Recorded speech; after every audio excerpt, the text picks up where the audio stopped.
नमस्कार, आप देख रहे हैं टीवी9 भारतवर्ष। मैं हूं आपके साथ प्रीति रघुनंदन। पिछले 48 घंटों में एशिया में एक ऐसा घटना चक्र चला जिसकी कल्पना दूर दूर तक किसी ने भी नहीं की थी। 48 घंटे पहले किसी ने नहीं सोचा था कि दुनिया में युद्ध का एक और फ्रंट खुल जाएगा।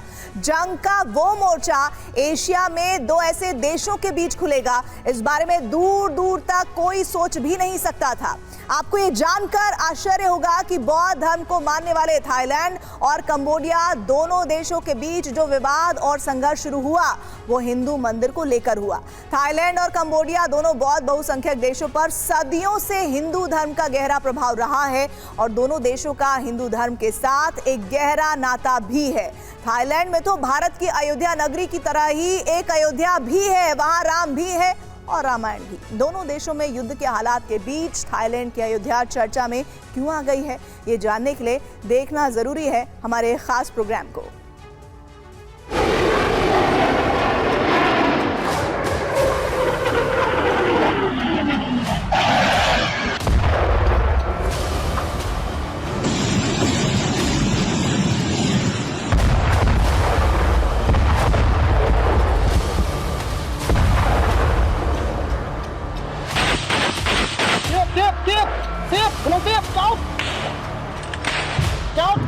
एशिया के दो छोटे देशों के बीच युद्ध की ऐसी चिंगारी उठी कि उसकी बारूदी ज्वाला ने कई देशों की चिंता बढ़ा दी।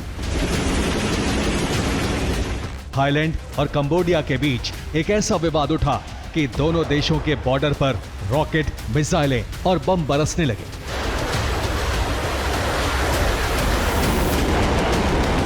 फाइटर जेट गरजने लगे, टैंक गड़गड़ाने लगे। दोनों देशों के सैनिक एक दूसरे पर गोलियां बरसाने लगे।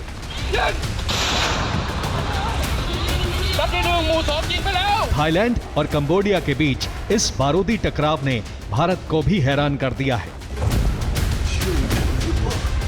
क्योंकि दोनों देशों के साथ भारत का बहुत लंबे समय से एक गहरा रिश्ता है। भारत नहीं चाहता है कि उसके ये दोनों मित्र देश एक दूसरे के साथ युद्ध में उलझकर अपना नुकसान करें और अपनी समृद्ध विरासत को लहूलुहान करें। दरअसल थाईलैंड और कंबोडिया में सियासी और सैन्य संघर्ष का सबसे बड़ा केंद्र सदियों पुराना एक मंदिर है, जिसकी सांस्कृतिक जड़ें भारत से जुड़ी हैं। 1000 साल से भी पुराना प्रे विहेयर मंदिर ही विवाद की वो जड़ है जिसकी वजह से दोनों देशों के बीच तनाव बढ़ गया है। ये प्राचीन शिव मंदिर कंबोडिया और थाईलैंड की सीमा पर स्थित है। कहा जाता है कि कंबोडिया के खमेर शासकों ने 11वीं शताब्दी में भगवान शिव का ये ऐतिहासिक मंदिर बनवाया था।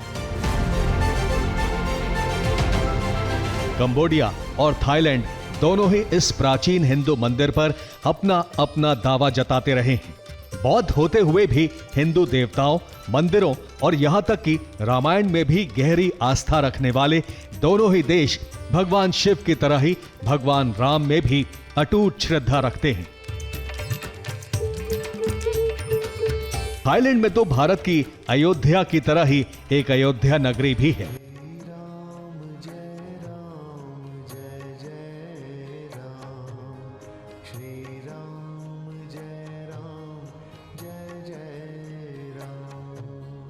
ये है भारतवर्ष की अयोध्या, जिसे आप जानते हैं, जिसे पूरा विश्व पहचानता है। ये श्री राम की जन्मभूमि है, जहां रघुकुल ने राज किया।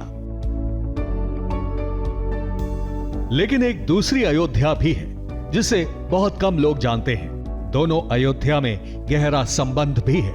अगर ध्यान से देखेंगे तो बिल्कुल एक जैसी दिखती है। मंदिरों की शैली भी काफी मिलती जुलती है। इन तस्वीरों में आपको दूसरी तरफ जो अयोध्या दिख रही है वो है थाईलैंड की अयोध्या।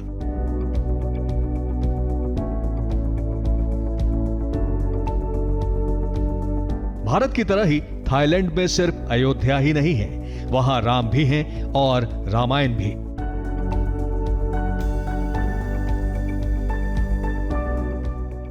भारत से हजारों किलोमीटर दूर उस अयोध्या की कहानी को गहराई से समझने के लिए अब हम आपको थाईलैंड की उस अयोध्या में लेकर चलते हैं, जहां कुछ साल पहले एक ऐतिहासिक और खास मौके पर TV9 भारतवर्ष की टीम पहुंची थी और थाईलैंड की अयोध्या को करीब से देखा था।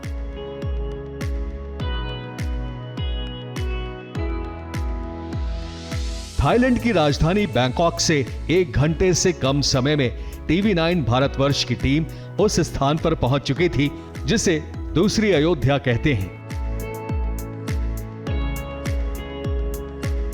दूसरी अयोध्या के मुख्य द्वार पर लिखे 3 शब्दों ने हमें हैरान किया। इस लाल रंग के बोर्ड में थाई भाषा में लिखा है, राम का जन्म स्थान। ऐसे में यह सवाल उठा कि भगवान राम का जन्म स्थान थाईलैंड में कैसे हुआ? जब असली अयोध्या भारत में है तो इस दूसरी अयोध्या का मर्यादा पुरुषोत्तम भगवान श्री राम से भला क्या संबंध है? इस प्रश्न का जवाब भी आपको मिलेगा। ये अयोध्या है, थाईलैंड की प्राचीन राजधानी। 750 साल पहले यहाँ श्याम राजवंश का शासन होता था। तब भारत में मुगल के परदादा बाबर नहीं आए थे, लेकिन तब भी थाईलैंड में राम को याद कर रहे थे और राम के नाम से ये नगरी बसी थी। इस नगरी का सीधा कनेक्शन भारत के अयोध्या से है। यहाँ कण कण में आप राम या रामायण की स्मृतियों को पा सकते हैं और यही वो शहर है जो बताता है कि भारत से 3000 किलोमीटर दूर भी राम और भगवान राम से जुड़ी तमाम कहानियां किस तरह से लोगों के दिलो दिमाग में बसी हुई थी। हम जिस अयोध्या को आपको दिखा रहे हैं, दरअसल वो थाईलैंड की अयोध्या है। थाईलैंड में अयोध्या को अयोध्या ही बोलते हैं, लेकिन थाई भाषा में इसका भी अर्थ अयोध्या ही है। इस दूसरी अयोध्या को गौर से देख लीजिए। इसका इतिहास और सांस्कृतिक जड़ें भारत के साथ बहुत गहराई से जुड़ी हैं। काल के प्रवाह में खंडहर बन चुके थाईलैंड के कई मंदिरों के अवशेषों में आज भी श्री राम का अस्तित्व समाया हुआ है। यहाँ कई मंदिरों के विशालकाय ढांचे हैं जो दूसरी अयोध्या के समृद्धशाली इतिहास की गवाही दे रहे हैं। 800 साल पुराने ये अवशेष केवल हमारे इतिहास की बात नहीं करते, बल्कि सदियों पुराने भारत और थाईलैंड के उस सांस्कृतिक धरोहर की भी हमें याद दिलाते हैं। क्या महज संयोग है कि यहाँ भी अयोध्या नगरी में श्याम राजवंश का शासन था। ज्यादातर लोगों के नाम के साथ भगवान राम का नाम एसोसिएट है। और इतना ही नहीं, बल्कि यहाँ भी अगर आप देखें तो यहाँ के कोने कोने में आपको भारतीय संस्कृति और रामायण से जुड़े जो पात्र हैं वो लगभग दिखाई देते हैं। और इस प्राचीनतम नगरी के अवशेषों में भी आप महसूस कर सकते हैं भगवान राम के उन तमाम तरह की कहानी। अयोध्या है तो यहाँ पर पीछे भी हम यहाँ के हमारे महाराजा नाइन जो महाराजा थे वो पीछे यहाँ पर गए थे। उसी तरह के दृश्य था उनको दर्शन करने के लिए, कितारों में बैठे हुए, जैसे ही वो उनकी आंखों में आंसू थे, प्यार के आंसू। इतिहास का क्रूर संयोग देखिए। सदियों पहले भारत की अयोध्या में भी विध्वंस हुआ, इसी तरह थाईलैंड की अयोध्या भी उजाड़ी गई। भारत की अयोध्या में भी विदेशी आक्रमणकारियों ने उत्पात मचाया और थाईलैंड की अयोध्या में भी ठीक वैसा ही हुआ। बस कालखंड का अंतर है।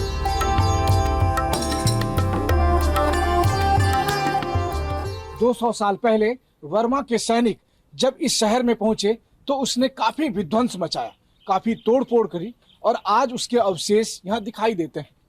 तमाम तरह के जो स्मारक हैं, मूर्तियां हैं, सब कुछ को तोड़ा फोड़ा गया।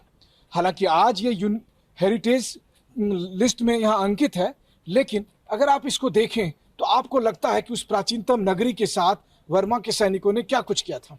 यहाँ जहां भी आप नजरें देखेंगे तो आपको उस तबाही के मंजर दिखाई देते हैं। थाईलैंड की दूसरी अयोध्या पर फिर से लौट कर आएंगे, लेकिन पहले आपको थाईलैंड के राम की जानकारी दे देते हैं जो अब भी जीवित हैं।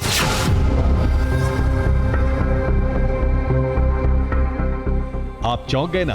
ये रामा 10 है, यानी थाईलैंड के चक्री राजवंश की 10वीं पीढ़ी। साल 2019 में ये उस समय सुर्खियों में आए थे जब इनके राज्याभिषेक की तस्वीरें सामने आई थी। इनका राज्याभिषेक बिल्कुल भारतीय परंपरा के अनुसार हुआ था।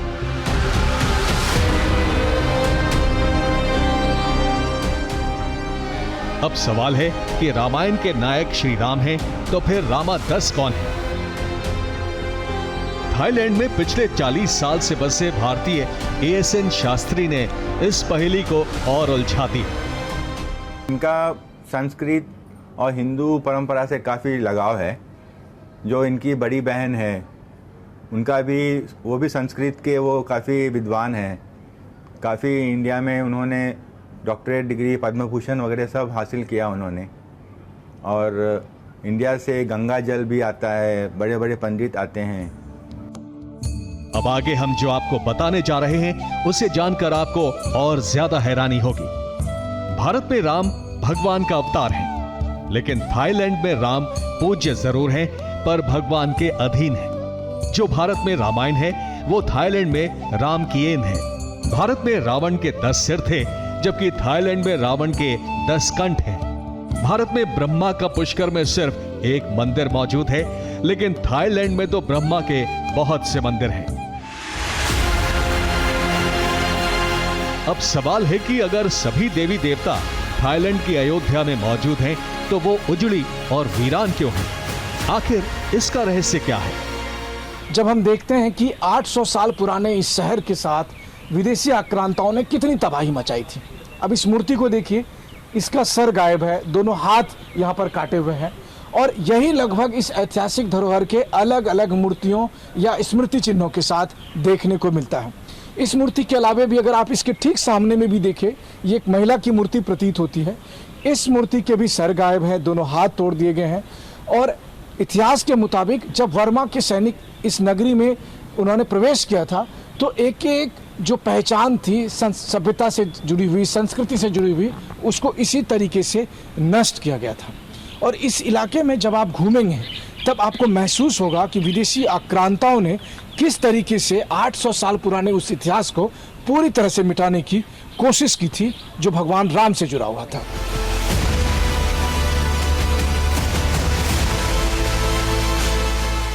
थाईलैंड की अयोध्या आज वीरान है, लेकिन कई सदियों तक ये थाईलैंड की राजधानी थी। बाहरी आक्रांताओं ने इसे तबाह कर दिया, लेकिन वो इतिहास की निशानियां मिटा न सके। यहाँ अब भी बहुत सी भग्न मूर्तियां मिल जाती हैं।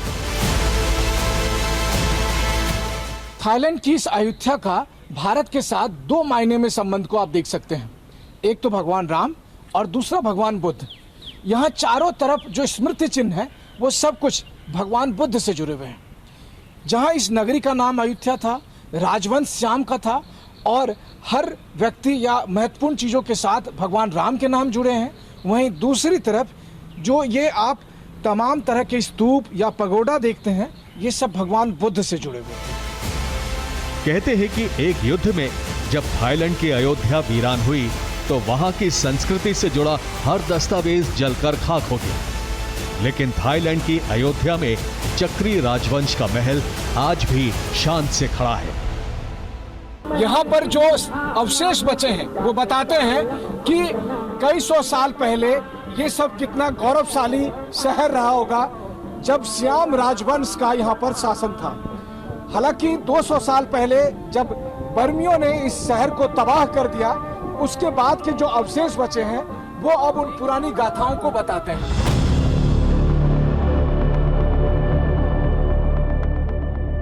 रामावन ने गद्दी संभालते ही रामकियन यानी थाईलैंड की रामायण को लिखना शुरू किया। दिल्ली से थाईलैंड आकर बसे पृथ्वीराज धवन को रामावन का पूरा इतिहास याद है। यहाँ के राजा जो प्रथम थे रामावन, वो वहाँ की रामायण से प्रभावित हुए। बहुत प्रभावित होकर उन्होंने रामायण लिखने की सोची। उन्होंने यहाँ पर रामायण लिखनी शुरू की। प्रारंभ में उन्होंने 50,927 पद्यों में रामायण को पूरा किया, परंतु वो उनको बहुत बड़ी लगी। उनको प्रिंट करने में मुश्किल होती थी, इसलिए उन्होंने उसको काट के 20,927 पद्यों में 4 खंडों में प्रिंट करवाई। और वो चल के वही उस टाइम यहाँ पर भी स्टेज पर नाट्य कला का प्रभाव था। थाईलैंड में रामकियन का मंचन ठीक वैसे ही होता है जैसा भारत में किया जाता है। ये कहना ज्यादा ठीक होगा कि थाईलैंड में मंचन से पहले कड़ी तैयारी की जाती है।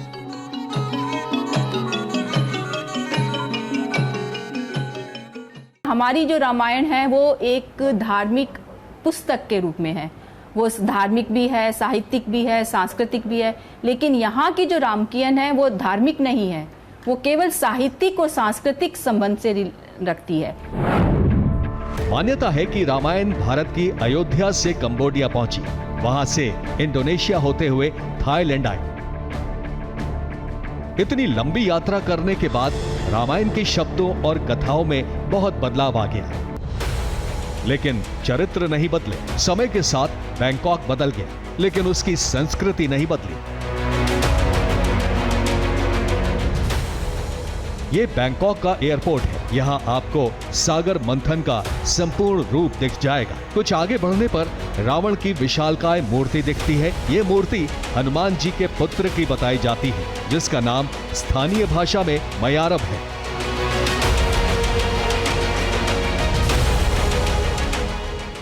थाईलैंड की जो रामायण है उसमें भी बहुत बदलाव आए हैं।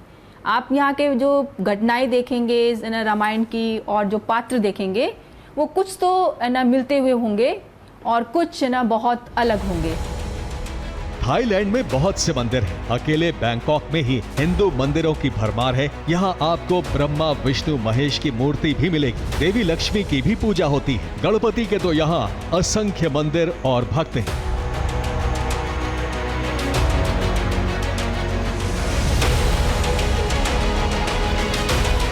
हम लोग के जैसे मतलब इतना ज़्यादा रिचुअल नहीं है उनका बस इतना ही होता है कि वो गार्लैंड लगाएंगे और उनके मंत्र थोड़े हमसे थोड़े अलग होते हैं। संस्कृत के ही मंत्र हैं उनके भी। हमारे स्कूल में भी पूजा होती है, गणेश की पूजा होती है, शिव जी की भी पूजा होती है। हमारे कोई भी फेस्टिवल हुआ तो पानी डाला जाता है उन पे। और संस्कृत, उनका जो संस्कृत है उस भाषा में वो लोग जो है थाई में बोलते हैं, लेकिन वो संस्कृत से मिलता जुलता है क्योंकि ये पाली लैंग्वेज से ही आया हुआ है, थाई लैंग्वेज। भारत की अयोध्या में श्री राम को मर्यादा पुरुषोत्तम कहा जाता है। ठीक उसी तरह थाईलैंड में चक्री वंश के 9वें राजा रामा 9 को यहाँ की जनता भगवान बुद्ध का अवतार मानती है। अयोध्या की तरह ही थाईलैंड भी अपने अतीत से जुड़ा हुआ है। जैसे भारत की अयोध्या में दीपोत्सव पर लाखों दिए जलाए जाते हैं, उसी तरह थाईलैंड में भी बर्मा के साथ हुए भीषण युद्ध को याद किया जाता है। पूरा रण क्षेत्र तैयार किया जाता है, युद्ध होता है, उस युद्ध का नाट्य रूपांतरण किया जाता है।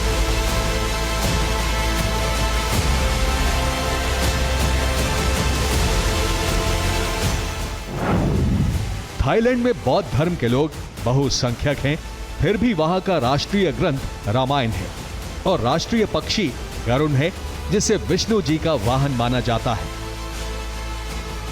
थाईलैंड की अयोध्या से भारत का नाता बहुत पुराना है, लेकिन सवाल है कि थाईलैंड की अयोध्या को लेकर इतिहास और शास्त्र क्या कहते हैं। ऐसे में दोनों अयोध्या के बारे में ऐतिहासिक प्रमाणों को भी देखना जरूरी है।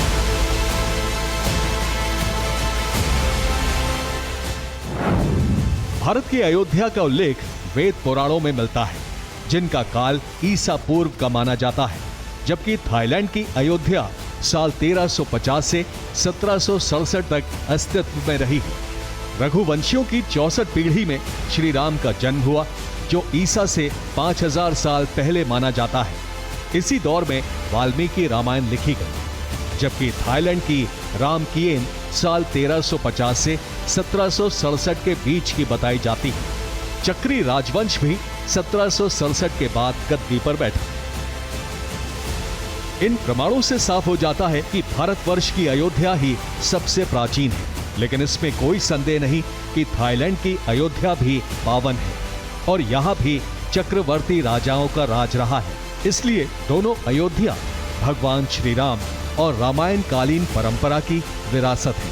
भारतवर्ष की अयोध्या अगर श्री राम की जन्मस्थली है, तो थाईलैंड की अयोध्या श्री राम में आस्था रखने वाले भक्तों की राजधानी है। थाईलैंड की अयोध्या से TV9 भारतवर्ष के लिए मनीष झा की रिपोर्ट।